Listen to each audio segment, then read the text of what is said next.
Thank you all for joining us today. I'm Mark Chase. I'm the Midwest Regional Editor for Lee Enterprises. Our corporation is one of the largest newspaper and online media companies in the country and owns and operates several news agencies throughout the Midwest, including multiple newspapers in Wisconsin.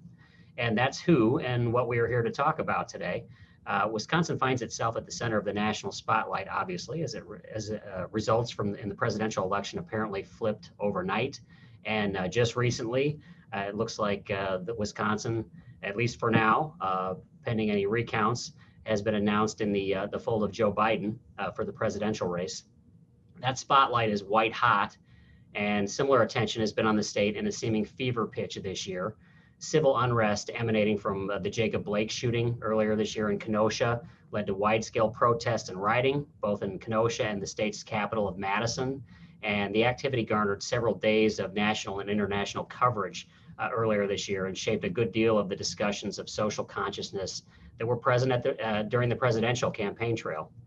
Now, the razor-thin margins separating President Donald Trump from challenger Joe Biden throughout the country run right through this Midwestern state in the way that the election polls and the election returns have come in. Joining me today to discuss essentially the boiling kettle that Wisconsin has become are editors who manage some of the journalists who cover some of these issues, and essentially people who are experts on the political issues and the civil unrest that the state has found itself in recent months. In today's roundtable, we have Wisconsin State Journal Executive Editor Jason Adrians, who in addition to his work in Madison is the national news editor for Lee Enterprises. Jason, welcome. We also have Bob Heiss, who is currently executive editor at the La Crosse Tribune, but who also managed the Kenosha news staff during the civil unrest there in recent months. And we have Stephanie Jones, editor of the Journal Times in Racine, which is next door to Kenosha, and provided reporting supports during the unrest. Thank you all for joining me. We'll kick off the roundtable with the obvious question, and we'll start with Jason. What do we know now about the Wisconsin vote, and what has it been like for residents of the state to be at the center of this national story as it's been unfolding? Well, thanks, Mark. We do know, like you pointed out already, that the Associated Press has called the race for Joe Biden. It really is a flip from where we thought this state was headed at about 2 or 3 in the morning.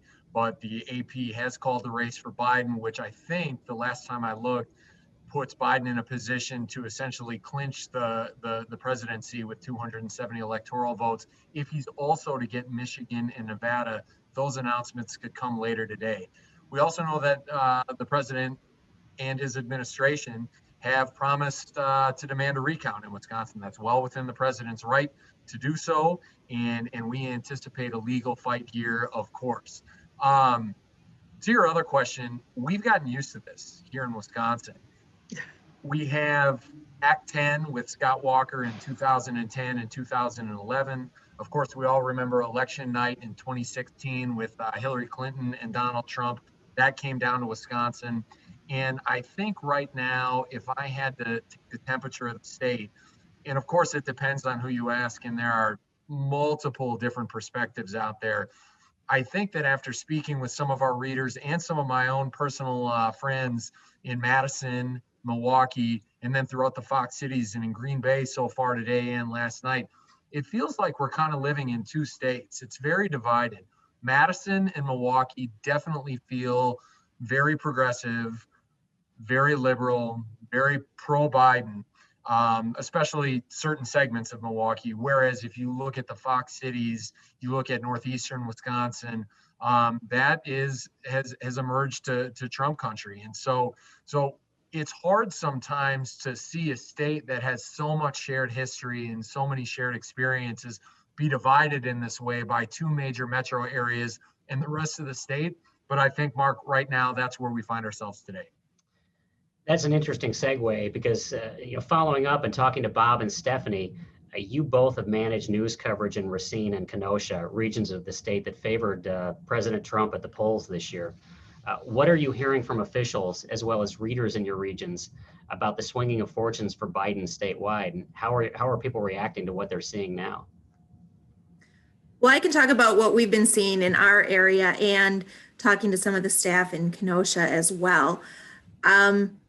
It is kind of interesting for Racine because normally how Racine votes, it turns out that's how the state has gone as well. It's been kind of a bellwether that way. And that's not what happened this time because Racine did still go for Trump, and it is appearing that the state went for Biden. So that is kind of interesting. In talking to the voters, we kind of did man on the street type thing. And what we found is it was a lot of the people who voted for Trump, didn't want to go on the record talking to us afterward about their reaction. And that's kind of, what was talked about all during the whole polling time, because it was like, it's all going to be Biden. And then there was questions about some of the polling because some of the people who wanted to vote for Trump or did vote for Trump didn't want to go on the record. And that's what we were finding after the fact too. If there is a recount, it would be quite interesting to see how that all ends up playing out. We had to deal with a recount here in Racine County recently that was over a school referendum, and it was after all of the April absentee ballots and everything, and there were a lot of interesting issues that came up. For instance, there were issues about not having witness signatures. Some municipalities counted ballots that didn't have witness signatures, others didn't. There were a number that were thrown out that way. So if you're going to take our whole state and throw out, all the technicalities on those absentees, it could change the numbers. So it's kind of hard to see how it's all going to play out. Sure. No, absolutely. Interesting that you've had some experiences in recent times with the recounts as well. Bob, how was La Crosse handling all this? What's the feeling on the ground there? Well, I came at a time when we had endorsement letters flooded in because La Crosse is known to have letters to the editor from readers and everything. And I was just amazed at how divided right down the middle we are. And so it was very similar to what I felt in Kenosha. But we did we talked to people who were very open about who they're voting for. They went out. Early voting was big here, and our turnout was 88.5%.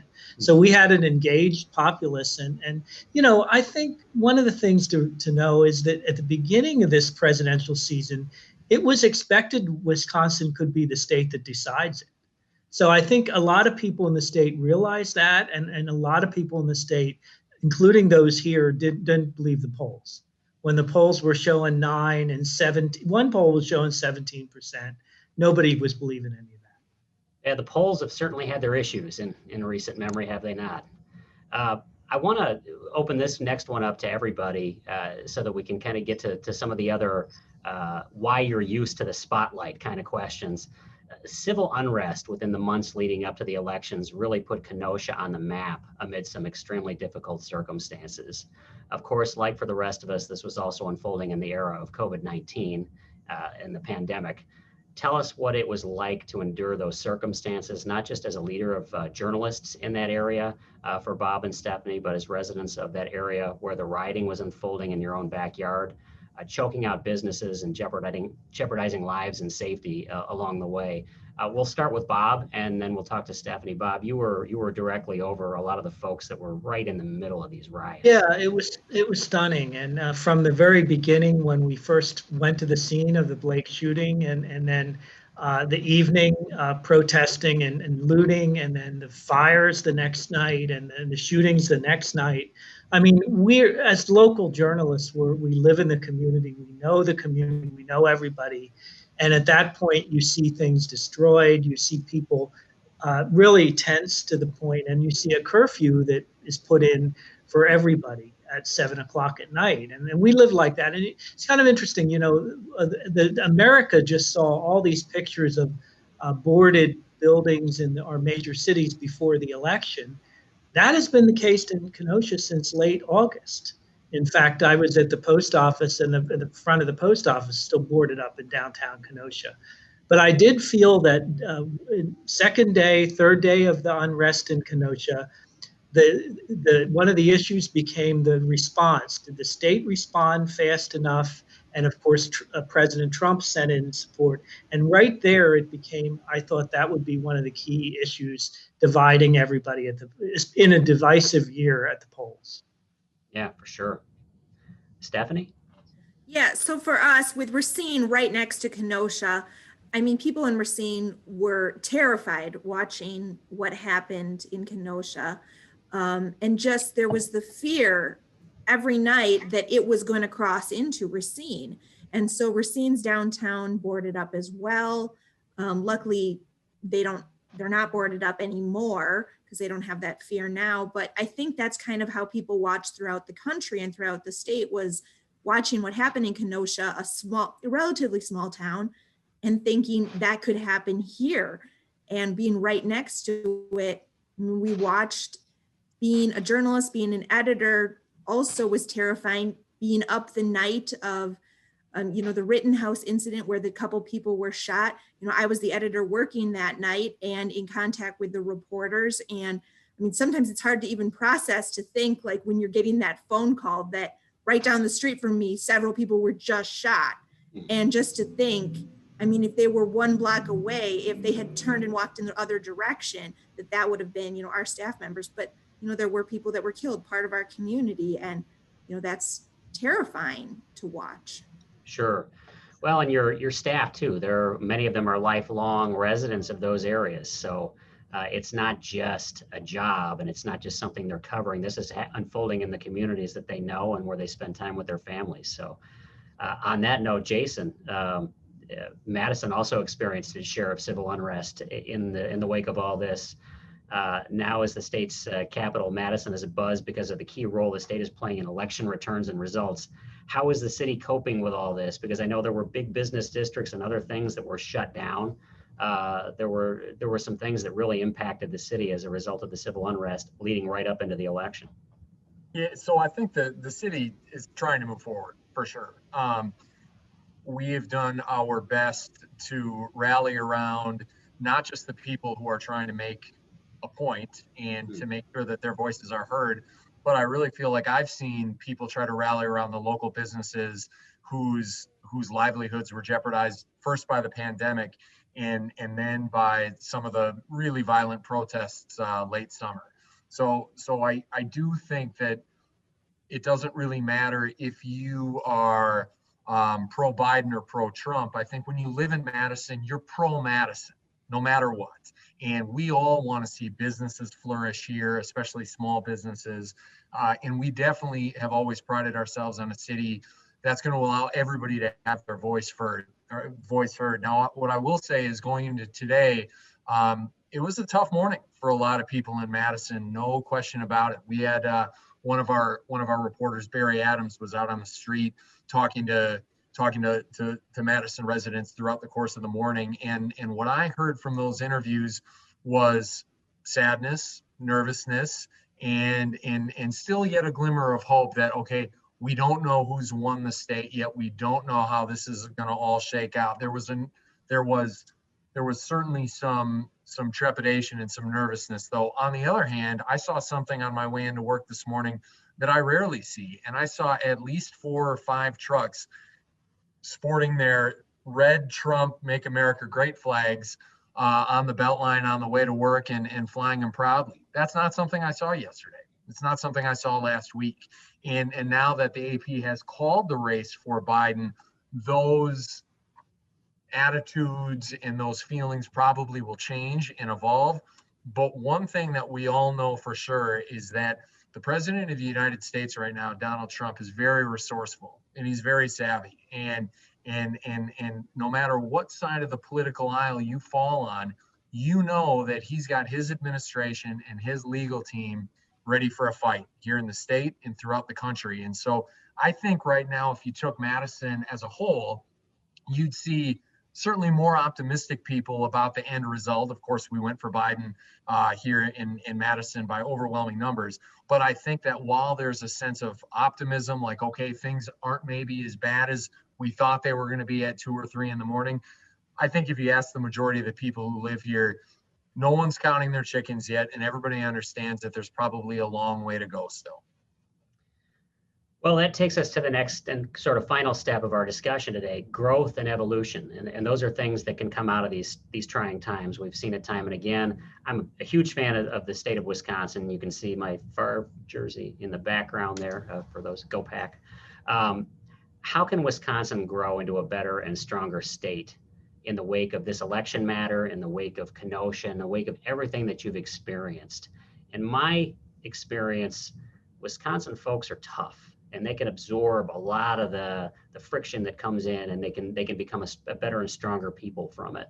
What do you see, and how do you see this playing out? We'll start with Bob. Well, I've been fortunate to live in Kenosha, which is a wonderful community, generous, hardworking, attracting business and supporting each other. And I moved to La Crosse, a very similar community that wants, and these, everybody wants to make their community better. They get along. They really do want to get along. And I think if each community works on some of the things that will move them toward better racial equality, better ways to connect, get along, and then push their leadership to actually meet in the middle and do a few things that will help the citizens in a way that at odds politically has not been working for the last year. So I think there's a lot of potential starting with each community. Okay, great. Stephanie, how about you?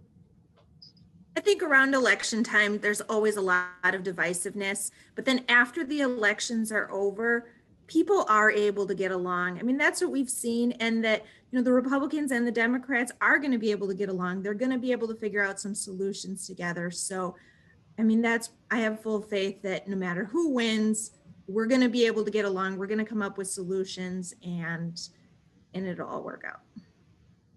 Fantastic. And it's appropriate that we end with the state editor and the national editor for our company, Jason. Well, listen, I first of all, Mark, thanks for putting this together today. Really appreciate it. And it's an excellent opportunity for us to talk about the state of the state, as the governor would say. I grew up in Oshkosh. I went to school in Eau Claire. My first job out of college was in Wausau. And I've also had the privilege of living in La Crosse, Madison, in Neenah/Appleton, Wisconsin. And so if you look at all those places, you see very different mindsets when it comes to politics. And I am not going to sit here and say that I think everything is going to be perfect in terms of how we all feel about each other next week, next month, so on and so forth. But one thing that I talk to my staff about, one thing I talk to my family about, and one thing I talk to my friends about is, listen, it doesn't matter if you're from Oshkosh or Eau Claire or La Crosse or Madison or Milwaukee or so on and so forth. The thing that I encourage people who I love and care about and spend time with every day is, you know what? Politics is going to be here, and there are passionate feelings on both sides of the aisle, to be sure. So I like to focus on shared experiences and shared history. It doesn't matter where you live in Wisconsin, and I truly am not trying to make light of this. But Mark, you started this by pointing to that Brett Favre jersey to your back right. So we have the Packers, we have Cheese, we have Culver's, we have Giannis and Christian Yelich in Milwaukee. We have outstanding schools, beautiful state parks, great roads. And I think that when it comes to politics, you mentioned it, we are tough. And so when times get tough, I like to tell my family and I like to tell my friends, you know what, we're not going to agree on everything, but let's make sure that we start every conversation the right way, that we end it the right way. The stuff in the middle we can disagree about, but let's do so respectfully. And let's never forget for a second that Wisconsin has been around for a long time. It's going to be here for a long time. And there are so many things in this state that we can all get behind that, for 72 hours in the middle of November or during really difficult stretches like this summer with racial unrest, it's okay to disagree. It's not okay to be violent, but we have a lot of things that we all agree on here. And for me, in terms of how I'm parenting, trying to be a husband and a friend, those are going to be the things that I focus on in the hours, days, and weeks to come. Well, thank you to all my guests. I really appreciate your insight into all of these issues. To our visitors and our viewers, please check out the fine work of these news teams at the Journal-Times in Racine, the Kenosha News in Kenosha, Wisconsin, the La Crosse Tribune, and of course the Wisconsin State Journal in Madison, Wisconsin. I really appreciate your time today, and I hope this provided a window into things that are happening in Wisconsin.